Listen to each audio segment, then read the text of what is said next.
ఇవాళ ఒక్కొక్కటిగా సమస్యల్ని పరిష్కరించుకుంటూ ఆర్థిక ఇబ్బందులను అధిగమించుకుంటూ ఈరోజు ముందుకు నడిపిస్తున్నది ప్రభుత్వం. ఆదాయం పడిపోయింది, అప్పులు పెరిగిపోయినాయి.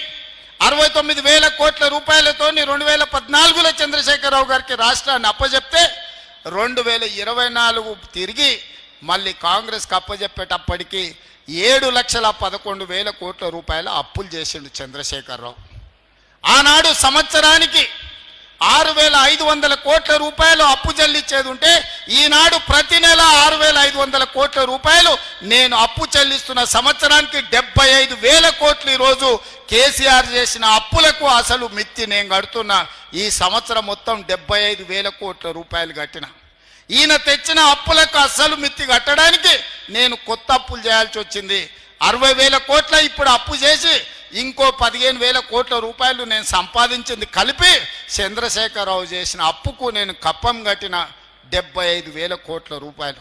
ఒక్క రూపాయి తక్కువనా మీరు లెక్కలు అడగండి, అన్ని వివరాలు నేను ఇస్తా.